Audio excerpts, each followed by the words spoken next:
Hello friends, उम्मीद करते हैं डॉक्टर ऑफ कॉमर्स के साथ आप बहुत अच्छे से सीख रहे हैं और आगे बढ़ रहे हैं। मैं पूजा आपके सामने लेकर आई हूँ कॉस्ट अकाउंटिंग का topic, that is the job costing.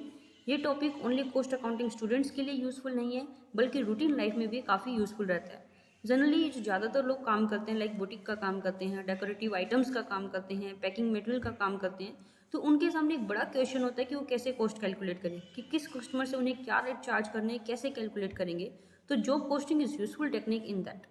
Okay, job costing find out करने में हेल्प करती है कि हमें क्या कॉस्ट आएगी और हमें कितना प्रॉफिट रख के कस्टमर से क्या प्राइस चार्ज किए जाने चाहिए। तो it is very useful topic for them also. Now हम बात करते हैं जॉब कॉस्टिंग के बारे में। सबसे पहले अपने क्वेश्चन रेज होता है कि जॉब कॉस्टिंग क्या होता है। Basically combination of two word, job plus costing. कहीं ना कहीं जॉब की कॉस्ट कैलकुलेट करना ही जॉब कॉस्टिंग। देखिए, अब यहाँ पे बात आती है कि जॉब क्या होती है। जॉब क्या होती है? जॉब का मतलब है किसी स्पेसिफिक जॉब से। Specific job in the sense कि जब काम कस्टमर के ऑर्डर के बिहाफ पे किया जाता है, that is the specific job. For example, boutique की बात करते हैं, बेस्ट एग्जांपल इस मामले में। जब कस्टमर बुटीक के पास आता है तो बताता है कि उसे क्या क्या रिक्वायरमेंट चाहिए, जो भी सूट साड़ी जो भी वो स्टिच करवा रहा है ना, उसकी लेंथ के बारे में, उसकी डिजाइनिंग के बारे में, कॉलर स्टाइल के बारे में, आर्म्स के बारे में, अलग अलग कस्टमर की अलग अलग रिक्वायरमेंट होती है। और कस्टमर की रिक्वायरमेंट के हिसाब से आप प्रोडक्ट तैयार करते हो, है ना। तो ऐसे में प्रोडक्ट स्टैंडर्ड भी नहीं है। स्टैंडर्ड नहीं होने का मतलब क्या है कि हर कस्टमर का जो प्रोडक्ट है वो अलग है। हर एक प्रोडक्ट अलग है, तो यहाँ पे कोई फिक्स स्टैंडर्ड नहीं कर रखा कि हमें ये वाला डिज़ाइन हर एक प्रोडक्ट में डालना है ना। तो ऐसे में कॉस्ट कैलकुलेट करना क्या कहलाता है? जॉब कॉस्टिंग कहलाता है। सेम एज इट इज़ अगर हम पैकिंग मटेरियल्स की बात करते हैं तो हर कस्टमर की अपनी रिक्वायरमेंट के हिसाब से पैकिंग करवाते हैं। कितनी बड़ी पैकिंग चाहिए, छोटी पैकिंग, बड़ी पैकिंग, उसमें क्या डालना है, कितनी कॉस्ट इफेक्टिव चाहिए, और उसमें मटेरियल कौन सा यूज़ करना है, टोकरी कौन सी यूज़ करनी है। तो जो कस्टमर की रिक्वायरमेंट होती है उसी के हिसाब से प्रोडक्ट बनाया जाता है। और इन सभी सिचुएशंस में जब हम कॉस्ट कैलकुलेट करते हैं, that is the job costing. Now हम जॉब कॉस्टिंग के फीचर्स की अगर हम बात करें, यहाँ पे स्टॉक का कोई कंसेप्ट नहीं है। क्यों? क्योंकि जब हम प्रोडक्ट तैयार कर रहे हो, वो ऑर्डर तैयार कर रहे हैं, आप अपने पास कुछ भी स्टॉक में करके नहीं रख रहे हो, तो स्टॉक का कोई कंसेप्ट नहीं है। एक प्रोडक्ट दूसरे प्रोडक्ट से यहाँ पे डिफर रहेगा। कैसे डिफर रहेगा? कि एक कस्टमर ने जो ऑर्डर दिया, सेकेंड कस्टमर ने जो ऑर्डर दिया, दोनों अलग है। तो एक प्रोडक्ट दूसरे प्रोडक्ट से बिल्कुल अलग रहेगा। हर एक प्रोडक्ट अपने आप में कॉस्ट यूनिट है, मतलब हर एक प्रोडक्ट अपने आप में कॉस्ट सेंटर है। कॉस्ट सेंटर मतलब जिसकी हम कॉस्ट कैलकुलेट करते हैं। क्यों? क्योंकि यहाँ पे एक कस्टमर हमारे पास आता है, उसकी कॉस्ट हम अलग कैलकुलेट कर रहे हैं। सेकेंड कस्टमर हमारे पास आएगा, उसकी कॉस्टिंग उस कस्टमर के हिसाब से अलग कैलकुलेट की जाएगी। तो हर एक प्रोडक्ट यहाँ पे अपने आप में एक कॉस्ट यूनिट है। हर एक प्रोडक्ट की कॉस्ट आप अलग अलग कैलकुलेट करते हो, as per the requirement, as per the specification of the customer. Exact cost, final cost आपको जॉब कंप्लीट होने के बाद ही पता चलती है। मतलब जब आप अपना कोई डिज़ाइन देते हो तो हमें वहाँ पे एक रफ एस्टीमेट मिलता है कि आपके लगभग इतने रुपए लगेंगे। फाइनल कितना लगा है वो जब काम कंप्लीट हो जाएगा तभी पता चलता है कि आपका टोटल इतना खर्चा आया है ना। क्योंकि सेम प्रोडक्ट सेम काम पहले नहीं किया होता, कस्टमर के हिसाब से आप काम कर रहे हो, तो थोड़ा बहुत कम ज़्यादा हो सकता है। तो फाइनल कॉस्ट जब प्रोडक्ट बन के तैयार हो जाता है तभी पता चलती है। अब हम जॉब कॉस्टिंग के अगर ऑब्जेक्टिव की बात करते हैं, जॉब कॉस्टिंग का मेन ऑब्जेक्टिव क्या रहेगा कि जॉब की कॉस्ट कैलकुलेट करना। मतलब कोई भी काम हम कर रहे हैं उसके ऊपर क्या कॉस्ट आती है, कॉस्ट पता होगी तो ही आप प्राइस फिक्स कर सकते हो। कैसे? कॉस्ट के अंदर specific amount of profit add कर दोगे तो आप प्राइस कैलकुलेट कर सकते हो। उसके बाद फ्यूचर कॉस्ट का भी बेटर एस्टिमेशन कर सकते हो। मतलब एक कस्टमर आज एक जॉब लेकर आता है, आप उसको काम करते हो, उसको एक रेट देते हो, आपको कॉस्ट पता है उस काम को करने में क्या क्या आई है। फ्यूचर में कोई दूसरा कस्टमर या सेम कस्टमर दोबारा से कोई प्रोडक्ट लेकर आता है या सेम प्रोडक्ट लेकर आता है, तो उस प्रोडक्ट की क्या कॉस्ट होगी, तो आप एक्सपीरियंस कर सकते हो कि पहले जब मैंने ये काम किया था तो मेरी ये कॉस्ट आई है, तो इस काम में मेरी ये कॉस्ट आ सकती है। तो आप फ्यूचर कॉस्ट को एस्टिमेट कर सकते हो। Helpful in management in comparing job. Management को जॉब कंपेयर करने में बहुत हेल्पफुल रहता है। क्यों? क्योंकि हमारे पास दो जॉब्स है, दोनों जॉब्स की कॉस्ट हमारे पास अलग अलग है, दोनों जॉब्स के लिए हमारे पास प्रॉफिट्स अलग अलग है, हमें दोनों जॉब्स की अलग अलग डिटेल पता है। व्हेन यू हैव डिटेल तो आप कंपैरिजन कर सकते हो कि कौन सी जॉब ज़्यादा प्रॉफिटेबल है। जो प्रॉफिटेबल होगी आप उसको पहले कंटिन्यू करोगे। तो इस तरह से मैनेजमेंट डिसाइड कर सकता है कि हमें कोई जॉब कंटिन्यू करनी चाहिए कि नहीं करनी चाहिए, which one is more profitable. Okay. Secondly, यहाँ से ऑपरेशनल एफिशिएंसी का भी पता चलता है। क्यों? क्योंकि आपको पता चल रहा है कि आप जो जॉब कर रहे हो उसमें कितनी कॉस्ट आ रही है, तो आपको पता चलेगा कि कोई कहीं किसी जॉब के ऊपर कॉस्ट एक्स्ट्रा तो नहीं आ रही है, कहीं आप कुछ वेस्ट तो नहीं कर रहे हो, है ना। जब वेस्टेज नहीं होगी, कॉस्ट एक्स्ट्रा नहीं होगी, प्रॉफिट कमा रहे होगे आप हर एक जॉब से, तो आपको पता चल जाएगा कि आप ऑपरेशनल एफिशिएंटली परफॉर्म कर रहे हो, है ना। उसके बाद हम बात करते हैं advantages of job posting. Job posting के क्या फ़ायदे रहते हैं। सबसे पहला क्या रहेगा यहाँ पे, डिटेल्ड कॉस्ट एनालिसिस, क्योंकि हर एक जॉब की आपके पास कॉस्ट की डिटेल अलग है। आप 10 जॉब परफॉर्म कर रहे हो तो 10 जॉब के लिए आपके पास रो मटेरियल की इन्फॉर्मेशन है, डायरेक्ट लेबर, एक्सपेंसेस की, हर एक चीज़ की इन्फॉर्मेशन आपके पास अलग अलग है। तो आप हर एक जॉब को अलग अलग एनालाइज कर सकते हो कि कहाँ कितना खर्च लग रहा है, कहाँ एक्स्ट्रा है, कहाँ कम है, कहाँ खर्च को आप बचा सकते हो। इस तरह आप कॉस्ट को कंट्रोल भी कर सकते हो। क्यों? क्योंकि आपको पता है कि इस काम के ऊपर आपका एक्स्ट्रा लग रहा है, आपने कोई खर्च किया वो नहीं करना चाहिए था, क्योंकि आपके पास डिटेल कॉस्ट एनालिसिस है। तो कहीं पे भी अगर एक्स्ट्रा खर्च है तो आप उसको कंट्रोल कर सकते हो।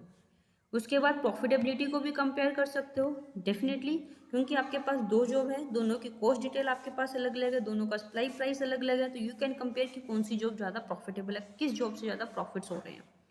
उसके बाद फ्यूचर प्लानिंग भी कर सकते हो, जैसा कि अभी हमने डिस्कस भी किया है कि सेम जॉब अगर फ्यूचर में आती है तो आप उसके लिए प्लान कर सकते हो कि उस जॉब में कितनी कॉस्ट आएगी और कैसे हम उस कॉस्ट को कंट्रोल कर सकते हैं, कैसे उसको कॉस्ट इफेक्टिव बनाया जा सकता है ना। कि कोई काम हम फर्स्ट टाइम करते हैं ना तो वहाँ पे वेस्टेज के चांसेस ज़्यादा होते हैं, बट वही काम अगर आपको रिपीट करना पड़े तो वहाँ वेस्ट के चांस कम रहते हैं। तो इस तरह से फ्यूचर जॉब में हेल्प रहती है। Helpful in price fixation, it's very simple कि आप क्या करते हो, कॉस्ट के अंदर अमाउंट ऑफ प्रॉफिट ऐड कर दोगे। आपको कितना प्रॉफिट चाहिए पहले डिसाइड कर लोगे, 10% चाहिए, 20% चाहिए, पर यूनिट प्रॉफिट चाहिए, तो यू विल डिसाइड। तो कॉस्ट के अंदर प्रॉफिट ऐड कर दोगे तो आप प्राइस फिक्स कर सकते हो। उसके बाद क्या है, आइडेंटिफिकेशन ऑफ वेस्टेज, क्योंकि हर एक जॉब को आप डिटेल में एनालाइज कर रहे हो तो आपको पता है कि कहाँ वेस्टेज हो रही है ना। तो आप वेस्टेज की आइडेंटिफाई कर सकते हो, कौन सी जॉब पे वेस्ट हो रही है, और उसके बाद पर्टिकुलर जॉब किसने कंप्लीट की है उसकी रिस्पॉन्सिबिलिटी फिक्स की जा सकती है। That's why job posting is very important. अगर हम डिसएडवांटेज की बात करते हैं तो जॉब पोस्टिंग क्या है, हिस्टोरिकल इन नेचर। हिस्टोरिकल क्यों है? क्योंकि जब काम कंप्लीट हो जाता है तब आपको एग्जैक्टली कॉस्ट का पता चलता है ना। तो ये हिस्टोरिकल इन नेचर हो गया। मोर एक्सपेंसिव रहती है। मोर एक्सपेंसिव कैसे? क्योंकि यहाँ पे क्लैरिकल अकाउंटिंग काम बढ़ जाता है। हर एक जॉब की अलग अलग डिटेल रखने के लिए आपको एक पर्सन रखना पड़ेगा या आपको अपना खुद का टाइम लगाना पड़ेगा, लेवल ऑफ योर बिजनेस के ऊपर डिपेंड करता है। तो वहाँ पे क्लैरिकल काम बढ़ जाता है, तो कहीं ना कहीं पेपर वर्क बढ़ जाता है या अकाउंटिंग का काम बढ़ जाता है, एक स्पेशल बंदा आपको लगाना पड़ता है, तो ये बहुत एक्सपेंसिव हो जाता है। सिंपली क्लैरिकल ज़्यादा है तो क्लैरिकल की वजह से एक्सपेंसिव है। Difficulty in cost comparison. Cost comparison वैसे तो हम कहते हैं कि दो जॉब को आप कंपेयर कर सकते हो, बट दोनों जॉब अलग अलग नेचर की है, एक जॉब दूसरी जॉब से अलग है। जब नेचर अलग है तो उनमें कॉस्ट कंपेयर करना थोड़ा सा इलॉजिकल हो जाता है, क्योंकि सेम चीज़ें होती है तो आप कंपेयर करना बहुत आसान रहता है ना। अलग अलग नेचर की जॉब है तो वहाँ पे कंपैरिजन मुश्किल हो जाता है। क्यों? क्योंकि स्पेसिफिकेशन के हिसाब से हो सकता है एक जॉब की कॉस्ट ज़्यादा और दूसरी जॉब की कॉस्ट कम हो, तो यू कैन नॉट से कि इसकी कॉस्ट कम है, but check out the specification and nature of the job, है ना। तो वहाँ पे कॉस्ट कंपैरिजन मुश्किल हो जाती है।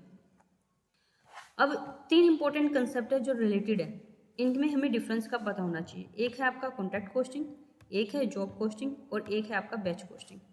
सबसे पहले हम बात करते हैं कॉन्ट्रैक्ट कॉस्टिंग क्या है। आपने कॉन्ट्रैक्ट वर्ड तो सुना ही होगा। कॉन्ट्रैक्ट कॉस्टिंग क्या है? मतलब जब कॉन्ट्रैक्ट पे काम होता है। कॉन्ट्रैक्ट बेसिकली नेचर की हम बात करें तो लॉन्ग टर्म के लिए होता है, जैसे कि घर बनाने का कॉन्ट्रैक्ट होता है, रोड्स वगैरह बनाने का कॉन्ट्रैक्ट होता है, तो वो लॉन्ग टर्म के लिए होता है और कस्टमर के प्लेस के ऊपर जाके ही आप कॉन्ट्रैक्ट का काम करते हो। उसके बाद अगर मैं बैच की बात करूँ, बैच मतलब कहीं ना कहीं बैच का मतलब कहीं ना कहीं ग्रुप हो गया, है ना। तो जब आप एक से ज़्यादा आइटम इकट्ठी बना रहे हो, उनका एक साथ बैच बना रहे हो, जैसे कि बिस्किट्स वगैरह की बात करते हैं, टॉफ़ीज़ की बात करते हैं, वहाँ पे एक साथ काफ़ी सारी आइटम बनती है। जीन्स की बात करते हैं, कपड़ों की बात करते हैं, तो एक साथ बैच इकट्ठा निकलता है। जैसे कपड़ों में हम कहते हैं ना एक ही थान से निकला हुआ है, तो कहीं ना कहीं वो एक बैच हो गया, है ना।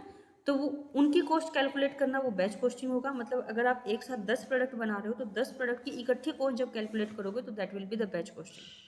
Now talking about the job costing, जैसे कि हमने अभी पढ़ा है कि एक जॉब की, एक प्रोडक्ट की as per the customer order आप बना रहे हो उसकी कॉस्ट कैलकुलेट करोगे, वो क्या कहलाएगा? आपका जॉब कॉस्टिंग कहलाएगा। बेसिकली क्या होता है, जॉब कॉस्टिंग अपने ऑफिस के अंदर होता है, कस्टमर के प्लेस पे नहीं होता, है ना। सीधी सी बात करूँ तो ये कस्टमर के प्लेस पे होता है, लॉन्ग टर्म के लिए होता है। ये ऑफिस प्लेस पे होता है, कस्टमर के प्लेस पे नहीं होता, कहीं ना कहीं शॉर्ट टर्म के लिए होता है, और ये एक से ज़्यादा प्रोडक्ट के लिए होता है जब हम इकट्ठे बनाते हैं। तो आपको डिफरेंस क्लियर हो गया होगा। उसके बाद हम प्रोसीजर की बात करते हैं कि जॉब कॉस्टिंग में कैसे प्रोसेस में काम चलता है। तो सबसे पहले मतलब जॉब कॉस्टिंग ऐसा नहीं कि जॉब हमारे पास आई, हमने देखा और हमने उसे कह दिया इतने रुपये। There is proper procedure to complete the job. सबसे पहले आप क्या करते हो, एस्टिमेट लगाते हो कि कोई काम आपके पास आता है तो पहले आप एस्टिमेट लगाओगे कि उस जॉब में कितना कॉस्ट अपने को लग सकती है और उसका क्या प्राइस होना चाहिए एक्सपेक्टेड, है ना। पोटेंशियल कॉस्ट आप देखोगे कि मेरे 1000 रुपये लगेंगे, मैंने 200 रुपये प्रॉफिट ऐड कर दिया तो मैं 1200 रुपये चार्ज करूँ। तो इस तरह से आप एक एस्टिमेट बना के चलते हो। उसके बाद आप क्या करते हो, प्लानिंग करते हो। प्लानिंग मतलब आपको जो काम मिल गया, आपको जॉब मिल चुकी है, आपको उसे कैसे करना है, यू विल प्लान आउट, है ना। प्लान कैसे करोगे, आपको क्या क्या रिक्वायरमेंट पड़ेगी, क्या क्या डायरेक्शंस में आप काम करेंगे, ये सारे इंस्ट्रक्शंस इशू चेकआउट करेंगे। ये सारे इंस्ट्रक्शंस आप चेकआउट करेंगे सो दैट आपकी वेस्टेज ना हो, क्योंकि वेस्टेज होगी तो आपकी कॉस्ट बढ़ेगी। क्योंकि जो आपने प्राइस कोट कर दिया, अगर आपका ये फिक्स प्राइस है तो आप इससे ज़्यादा चार्ज नहीं कर सकते, है ना। अगर ये आसपास भी है, मतलब आपने फिक्स नहीं बताया, अराउंड बताया, तो आप हल्का फुल्का कम ज़्यादा कर सकते हो। बहुत ज़्यादा डिफरेंस लेके आओगे तो कस्टमर आपसे टूट जाएगा, है ना। तो आपको प्लानिंग बहुत अच्छे से करनी ताकि वेस्टेज ना आए। वेस्टेज नहीं आएगी तो आपकी कॉस्ट कंट्रोल में रहेगी। उसके बाद हम प्रोडक्शन ऑर्डर करते हैं। प्लानिंग करने के बाद प्रोडक्शन ऑर्डर में हमें ये देखा जाता है कि किस चीज़ की, मतलब उस माल को प्रोड्यूस करने में आपको क्या क्या चीज़ों की ज़रूरत पड़ेगी। तो आप वो सब प्लान आउट करते हो कि क्या चीज़ की ज़रूरत पड़ेगी, कितनी ज़रूरत पड़ेगी, कब ज़रूरत पड़ेगी, क्या क्या इंस्ट्रक्शंस रहेगी। तो मतलब प्रोडक्शन शुरू करते हो, शुरू करने से पहले आप एक डिसाइड कर रहे हो कि हमें क्या कब कैसे ज़रूरत पड़ेगी, है ना। उसके बाद आपने अपना काम शुरू कर दिया। उसके बाद हम बनाते हैं job cost sheet. Job cost sheet मतलब एक स्पेसिफिक जो आप काम कर रहे हो उसके ऊपर क्या क्या खर्चा आ रहा है, मटेरियल का कितना खर्चा है, लेबर का कितना खर्चा है, एक्सपेंस का कितना खर्चा है, वो सारे खर्चे जो जॉब कंप्लीट करने के दौरान आपको बियर करने पड़े वो आप जॉब कोस्ट शीट में लिखते हो, ठीक है। उसके बाद आप अकाउंटिंग करोगे। आपने जॉब कोस्ट शीट बना ली। देखो अगर स्मॉल फॉर्म है तो job cost sheet is enough. आपके पास 10 ही जॉब है, आप 10 जॉब कोस्ट शीट बना लोगे और कस्टमर को कह दोगे ये अपना इतना खर्चा है। लेकिन अगर बड़ी ऑर्गेनाइजेशन है, आपकी बड़े लेवल पे काम हो रहा है, तो वहाँ पे आपको फिर अकाउंटिंग भी करनी पड़ती है। तो फिर जो भी आपको एंट्रीज पास आउट करनी है वो एंट्रीज करोगे। फाइनली जॉब कंप्लीट हो जाएगी। जॉब कंप्लीट होने के बाद जॉब की एक रिपोर्ट तैयार होती है जो आप प्लानिंग डिपार्टमेंट को भी दोगे और कॉस्टिंग डिपार्टमेंट को भी दोगे। क्यों देंगे, ताकि ये लोग आपस में कंपैरिजन कर सकें कि जो हमने प्लान किया था क्या वास्तव में वही कॉस्ट आई है। अगर नहीं है, कॉस्ट को कैसे कंट्रोल कर सकते हैं, कैसे वेस्टेज को खत्म कर सकते हैं, ताकि फ्यूचर में जो जॉब आए उसमें ऐसा काम ना हो, ठीक है। तो ये जॉब कॉस्टिंग का प्रोसीजर हो गया। अब हम रिकॉर्डिंग ऑफ कॉस्ट की बात करते हैं। देखो नॉर्मली जो कॉस्ट होती है 3 तरह की है, मटेरियल, लेबर और एक्सपेंसेस। तो इन तीनों की रिकॉर्डिंग के बारे में हम पढ़ेंगे कि मटेरियल को, लेबर को और एक्सपेंसेस को आप कैसे रिकॉर्ड कर सकते हैं। सबसे पहले हम बात करते हैं रिकॉर्डिंग ऑफ मटेरियल की। जैसे कि आप कॉस्ट एलिमेंट भी पढ़ चुके हो कि वहाँ पे जो है डायरेक्ट और इनडायरेक्ट 2 तरह के होते हैं। Same as it is material की कॉस्ट भी 2 तरह की हो सकती है, एक डायरेक्ट हो सकती है और एक क्या हो सकती है, इनडायरेक्ट हो सकती है। डायरेक्ट मटेरियल का मतलब है कि जो फाइनल प्रोडक्ट से डायरेक्टली लिंक्ड है, जिसके बिना प्रोडक्ट नहीं बनेगा। फॉर एग्जाम्पल अगर हम बुटीक की बात करते हैं तो वहाँ पे जो क्लॉथ्स है, फैब्रिक आता है, वो आपका डायरेक्ट मटेरियल है ना। तो ये डायरेक्ट मटेरियल हो गए। अब डायरेक्ट मटेरियल की इन्फॉर्मेशन आपको कहाँ से पता चलेगी, आपका मटेरियल इशू नोट आपने बनाया होगा, ठीक है, कि उस जॉब के लिए स्पेसिफिक जो आपने मटेरियल इशू किया होगा वहाँ से पता चलेगी। अगर कोई मटेरियल रिटर्न हो गया उस जॉब से तो वो पता चल जाएगा, ताकि आप मटेरियल कॉस्ट को कम कर दो। अगर आपने एक जॉब से दूसरी जॉब में कोई मटेरियल ट्रांसफ़र किया तो वो आपको यहाँ पता चल जाएगा, आपको यहाँ से डिटेल पता चल जाएगी। अब इसकी एंट्रीज़ की मैं बात करूँ तो क्या एंट्री होंगी, work in progress account debit, क्योंकि आपकी जॉब जो है अभी प्रोग्रेस में है ना। तो इसके लिए वर्क इन प्रोग्रेस अकाउंट बनेगा। अभी काम शुरू हो रहा है, आपका चल रहा है, बना नहीं है। तो work in progress account debit to raw material inventory.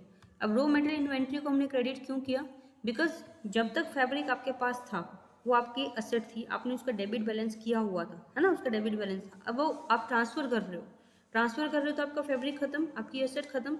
जब असेट्स फैब्रिक खत्म होते हैं तो आप क्या करोगे, उसको अपोजिट दैट इज क्रेडिट करोगे। पहले डेबिट था, अब क्रेडिट करोगे। तो आपकी एंट्री क्या हो जाएगी, work in progress account debit to raw material inventory account. अब हम इनडायरेक्ट मटेरियल की बात करते हैं। इनडायरेक्ट मटेरियल क्या होता है कि जो प्रोडक्ट से डायरेक्ट लिंक नहीं होता, डायरेक्ट उसका पार्ट नहीं बनता, बट कहीं ना कहीं उसको बनाने में हेल्प करता है। जैसे कि अगर मैं मशीन की सुई की बात करती हूँ तो वो क्या है, इनडायरेक्ट मटेरियल है ना। उसमें हम जो धागा लगा रहे हैं अंदर ही अंदर, वो क्या है, इनडायरेक्ट मटेरियल है। तो इन चीज़ों को हम क्या कहते हैं, इनडायरेक्ट मटेरियल कहते हैं। ये आपको कहाँ से पता चलेंगे, स्टैंडिंग ऑर्डर्स कि जॉब के लिए पर्टिकुलर हम मटेरियल इतने सुई हम इश्यू कर रहे हैं, ये वाला धागा हम इश्यू कर रहे हैं, तो स्टैंडिंग ऑर्डर से आपको ये इन्फॉर्मेशन पता चल जाएगी। इसकी एंट्रीज की हम बात करें तो क्या होगा, देखो इनडायरेक्ट मटेरियल है, जो इनडायरेक्ट नेचर के एक्सपेंसेस होते हैं ओवरहेड होते हैं, सिंपल कॉस्ट में नहीं कंसीडर करते, उनको क्या कहते हैं, ओवरहेड। तो इनकी जब ये खर्चा होता है मटेरियल का, तो उसके लिए ओवरहेड अकाउंट को आप डेबिट करोगे, बिकॉज ये खर्चा हुआ है तो खर्चे को डेबिट करते हो। मैन्युफैक्चरिंग ओवरहेड अकाउंट क्या हो जाएगा, आपका डेबिट हो जाएगा। टू क्या करोगे, अगेन कहीं ना कहीं इसका भी तो स्टॉक ही था ना, मटेरियल इन्वेंट्री में था, तो to raw material inventory account आप क्रेडिट कर दोगे, ठीक है। उसके बाद हम बात करते हैं recording of cost that is related to the labour. Same as it is, जैसे मटेरियल दो तरह का था, डायरेक्ट और इनडायरेक्ट। लेबर भी दो तरह के होते हैं, एक डायरेक्ट लेबर होती है और एक इनडायरेक्ट लेबर होती है। डायरेक्ट लेबर जो उससे डायरेक्टली रिलेट करती है, जैसे कि जो मास्टर उस सूट को बनाएगा वो डायरेक्ट लेबर है ना। तो उसके लिए आपको क्या क्या डॉक्यूमेंट्स से इन्फॉर्मेशन पता चल सकती है कि डायरेक्ट लेबर पर्टिकुलर जॉब पे कितनी लगी है। इसके लिए आपको जॉब कार्ड देखना पड़ेगा, जॉब ऑर्डर देखना पड़ेगा। वहाँ पे डिटेल लिखी जाती है कि इस पर्सन ने इस जॉब के ऊपर इतने घंटे काम किया, इतने रुपए का काम किया। नाउ द क्वेश्चन रेज कि आप क्या एंट्री करोगे। देखो लेबर हुई है तो एक किस्म से आपको पेमेंट करनी है, आपकी एक लाइबिलिटी है। लाइबिलिटी है तो टू क्या करोगे, to factory wage payable account. Payable मतलब एक आउटस्टैंडिंग लाइबिलिटी है कि वेजेस पेमेंट करनी है, अभी आपने पेमेंट नहीं की है तो आउटस्टैंडिंग है, लाइबिलिटी बढ़ रही है तो आप क्रेडिट कर दोगे to factory wage payable account.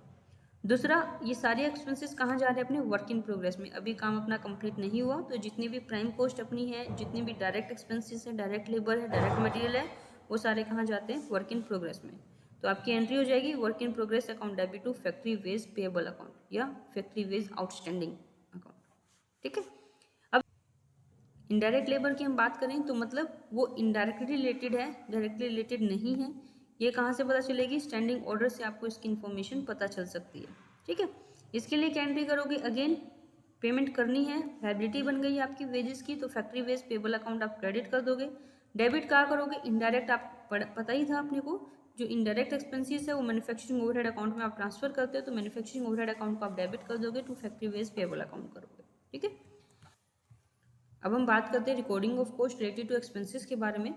देखिए एक्सपेंसेस भी दो तरह के हो सकते हैं, एक डायरेक्ट भी हो सकता है और इनडायरेक्ट भी हो सकता है। डायरेक्ट एक्सपेंसेस की हम बात करते हैं जो प्रोडक्ट से डायरेक्टली रिलेट करता है ना। तो जैसे कि हम बात करते हैं कि स्टिचिंग करने से पहले उसकी वॉशिंग करवानी पड़ती है, उसमें प्रेसिंग करवानी पड़ती है, तो जो प्रेसिंग का खर्चा डायरेक्ट उसी में हुआ है तो वो क्या कहलाएगा, आपका डायरेक्ट एक्सपेंस कहलाएगा, है ना। तो इस तरह के खर्चे जो डायरेक्ट उस प्रोडक्ट से रिलेट करते हैं वो डायरेक्ट एक्सपेंसेस कहलाते हैं। इसकी आप एंट्रीज क्या करेंगे, देखो सबसे पहले आप ये देखो कि आपने खर्चे किए होंगे तो आपने क्या किया होगा, expense account debit to bank, क्योंकि खर्चे में है तो एक्सपेंस को आपने डेबिट किया होगा और बैंक को आपने क्रेडिट किया होगा। क्यों, क्योंकि कैश आपका कम हो रहा है, एसेट कम हो रही है तो आप क्रेडिट करते हो। तो एक्सपेंस टू बैंक आपने एंट्री की होगी, एक्सपेंस को उस पर्टिकुलर जॉब पे ट्रांसफर कर दोगे क्योंकि वो खर्चा इसी की वजह से हुआ है। तो वर्क इन प्रोग्रेस, क्योंकि अभी हमने जॉब के लिए कौन सा अकाउंट खोला हुआ है, वर्क इन प्रोग्रेस, तो work in progress account debit to direct expense account हो जाएगा, क्योंकि एक्सपेंस पहले अपने डेबिट हो रखे थे, अब आप उसको यहाँ ट्रांसफर कर रहे हो तो क्या कर दोगे, क्रेडिट कर दोगे। अब हम इनडायरेक्ट एक्सपेंस की बात करते हैं। Indirect expense production overhead, administration overhead और सेलिंग एंड डिस्ट्रीब्यूशन, तीन तरह के हो सकते हैं। इनके अपने को मीनिंग पता ही है। प्रोडक्शन ओवरहेड जो फैक्ट्री से रिलेट करते हैं, एडमिनिस्ट्रेटिव ओवरहेड जो ऑफिस और एडमिनिस्ट्रेशन से रिलेटेड होते हैं, सेलिंग ओवरहेड जो सेलिंग एंड डिस्ट्रीब्यूशन से रिलेटेड होते हैं, जैसे कि आप डिलीवरी वैन वगैरह के खर्चे हो गए, मार्केटिंग के खर्चे हो गए, वो सेलिंग के अंदर आ जाएंगे। स्टेशनरी का खर्चा हो गया, ऑफिस एम्प्लॉइज़ की सैलरी होगी वो ऑफिस में आ जाएगा। जो फैक्ट्री फोरमैन की सैलरी हो गई, सुपरवाइजर की सैलरी, फैक्ट्री का रेंट हो गया, वो प्रोडक्शन ओवरहेड में आ जाएगा, है ना। तो अब इन तीनों केसेस में हम क्या एंट्रीज करेंगे, सबसे पहले हम प्रोडक्शन ओवरहेड की बात करते हैं। बिकॉज ये प्रोडक्शन कर रहे हैं, अभी माल बना नहीं है, तो इसके लिए आप वर्क इन प्रोग्रेस अकाउंट में ही ट्रांसफर करते हो, है ना। तो वर्क इन प्रोग्रेस अकाउंट आपका डेबिट हो जाएगा टू प्रोडक्शन और मैन्युफैक्चरिंग ओवरहेड। बेसिकली लॉजिक क्या है, जब आपने खर्चा किया होगा तो आपने क्या एंट्री की होगी, production overhead account debit to cash किया होगा या टू बैंक किया होगा, ये एंट्री की होगी ना, क्योंकि खर्चे हुए तो खर्चों को आपने डेबिट किया होगा, तो प्रोडक्शन ओवरहेड आपने डेबिट, और कैश चला गया तो आपने कैश को क्रेडिट कर दिया होगा। असेट क्रेडिट साइड कम होती है, तो प्रोडक्शन ओवरहेड टू कैश किया होगा। अब आप यहाँ पे ट्रांसफर करेंगे तो क्या होगा, रिवर्स एंट्री होगी। प्रोडक्शन ओवरहेड आपका डेबिट था तो अब क्या कर दोगे, इसको क्रेडिट कर दोगे। तो प्रोडक्शन ओवरहेड को आपने क्रेडिट कर दिया, इसको आप मैन्युफैक्चरिंग ओवरहेड भी बोल सकते हो। वर्क इन प्रोग्रेस को क्या कर दोगे, डेबिट कर दोगे। उसके बाद एडमिनिस्ट्रेटिव खर्चे हैं। एडमिनिस्ट्रेटिव खर्चे फिनिश गुड्स में जाते हैं, क्योंकि फैक्ट्री तक के एक्सपेंसेस जो होते हैं वो वर्क इन प्रोग्रेस अकाउंट में जाते हैं। उसके बाद के जो एक्सपेंसेस है वो एडमिनिस्ट्रेटिव ओवरहेड, वो फिनिश गुड्स में जाएंगे। तो finish goods ledger account debit, क्योंकि यहाँ पे आपने खर्चे को भेजना है, to administrative overhead. Same as it is logic रहेगा कि जब आपके एक्सपेंसेस हुए होंगे तो आपने क्या एंट्री की होगी, अकाउंट डेबिट टू कैश की होगी। ओवरहेड को आप ट्रांसफर करेंगे तो ओवरहेड अकाउंट को आप क्या कर दोगे, क्रेडिट कर दोगे, और फिनिश गुड्स अकाउंट को आप क्या करेंगे, डेबिट करेंगे। उसके बाद सेलिंग एंड डिस्ट्रीब्यूशन की बात करें, क्योंकि कॉस्ट ऑफ सेल्स से रिलेटेड होता है तो इसके लिए कॉस्ट ऑफ सेल्स अकाउंट बनता है ना। तो cost of sales account debit to selling and distribution overhead, same as it is logic. जो हुए होंगे तो हमने एंट्री क्या की होगी, selling and distribution expense account debit to cash account, यही एंट्री की होगी ना। खर्चा हो गया, कैश चला गया तो टू कैश, खर्चे में तो खर्चों को आपने डेबिट कर दिया होगा, है ना। तो अब आप इसको कॉस्ट ऑफ सेल्स में ट्रांसफर करोगे तो cost of sales account debit to क्या कर दोगे, सेलिंग एंड डिस्ट्रीब्यूशन ओवरहेड। अब हम बात करते हैं जॉब कोस्ट शीट की। बेसिकली क्या होता है कि जब ऑर्गेनाइजेशन बहुत बड़ी होती है वहाँ पे अकाउंटिंग एंट्रीज ज़्यादा की जाती है। स्मॉल ऑर्गेनाइजेशंस के अंदर, छोटे मोटे बुटीक के अंदर एंट्रीज करने की ज़रूरत नहीं होती। वहाँ पे क्या होता है कि एक जॉब कोस्ट शीट तैयार होती है ना। जितने कस्टमर आते हैं सबकी अलग अलग कोस्ट शीट लिखी जाती है। इसमें लिखा जाता है कि उनका कितना कितना खर्चा लगा। दिस इज इनफ, एंट्रीज की वहाँ ज़रूरत नहीं पड़ती है ना। बड़ी ऑर्गेनाइजेशन में भी जॉब कोस्ट शीट बनती है बट वहाँ पे आगे आप एंट्रीज भी करते हो। यहाँ पे आपको एंट्रीज करने की ज़रूरत नहीं है। आप चाहो छोटी ऑर्गेनाइजेशन में कर भी सकते हो और नहीं भी कर सकते, मर्जी है। शीट का जो परफॉर्मे की हम बात करते हैं वो बिल्कुल जो यूनिट एंड आउटपुट कोस्टिंग के अंदर परफॉर्मा हमने पढ़ा है वैसा ही होता है। सबसे पहले हम प्राइम कॉस्ट दिखाते हैं जिसमें direct expenses, direct material, direct labour, ये तीनों दिखाते हैं। उसमें जो फैक्ट्री से रिलेटेड खर्चे होते हैं अपने वर्क ओवरहेड वो आप प्लस कर देते हो। फिर ऑफिस से रिलेटेड जो एक्सपेंसेस है, एडमिनिस्ट्रेशन से रिलेटेड जो एक्सपेंसेस है वो आप प्लस कर देते हो वर्क कॉस्ट के अंदर, तो आपका कॉस्ट ऑफ प्रोडक्शन आ जाता है। कॉस्ट ऑफ प्रोडक्शन में जब आप सेलिंग के एक्सपेंसेस ऐड करते हो तो आपका क्या निकल के आता है, कॉस्ट ऑफ सेल्स निकल के आता है। मतलब this is your total cost. Total cost के अंदर जब आप प्रॉफिट प्लस कर दोगे तो आपका क्या निकल के आएगा, supply price. This is your selling price जो आपको जॉब करने के बदले में लेना चाहिए विद अमाउंट ऑफ प्रॉफिट। अब एक एग्जाम्पल के थ्रू स्टडी करते हैं कि हम किसी जॉब पे काम कर रहे हैं तो उसमें डायरेक्ट मटेरियल आता है 2000 रुपये, डायरेक्ट लेबर आता है 1600 रुपये, डायरेक्ट एक्सपेंसेस है 400 रुपये, वर्क ओवरहेड दिया हुआ है 50% of direct labour, office overhead 10% आता है, जॉब प्राइस कैलकुलेट करना है 10% ऑन कॉस्ट प्रॉफिट है। तो आप अपनी जॉब को शीट तैयार करेंगे, मतलब पर्टिकुलर जॉब से क्या प्रॉफिट हुआ है। आप क्या करेंगे, डायरेक्ट मटेरियल आपका कितना है 2000 रुपये, डायरेक्ट लेबर है 1600 रुपये और एक्सपेंसेस है 400 रुपये। All these are of direct nature. इनको आपने यहाँ दिखा दिया और आपने प्राइम कॉस्ट कैलकुलेट कर ली। प्राइम कॉस्ट कितनी आ गई, इन सबको टोटल करके 4000 रुपये आ गई। फिर आप वर्क ओवरहेड कितना दिया हुआ है 50%, डायरेक्ट लेबर कितनी अपने पास 1600 रुपये, 1600 का 50% करोगे तो कितना आ गया 800 रुपये। टोटल कर दिया आपके पास वर्क कॉस्ट निकल कर आ गई 4800 रुपये। ठीक है। फिर ऑफिस ओवरहेड क्या है 10% of work cost. Office overhead आप निकालोगे वर्क कॉस्ट का 10%, तो 480 रुपये आपका ऑफिस ओवरहेड आ गया। इनको प्लस कर दोगे तो टोटल कॉस्ट कितनी निकल के आ जाएगी आपकी 5280 रुपये। फिर क्या कहता है कि 10% प्रॉफिट एंड कॉस्ट प्राइस। तो हमारे पास कॉस्ट है 5280, इसका 10% दैट इज 528 रुपये। आप कैलकुलेट कर लो 5280 इंटू 10 डिवाइड बाई 100, तो 528 रुपये आपका प्रॉफिट हो गया। फिर हम सप्लाई प्राइस निकालेंगे, कॉस्ट प्लस प्रॉफिट कर दोगे 5808, 5808, this will be your supply price, मतलब सेलिंग प्राइस जो आपको उसको जॉब के बदले में चार्ज करना है। ठीक है। होप सो आपको समझ आ गया होगा जॉब कॉस्टिंग के बारे में।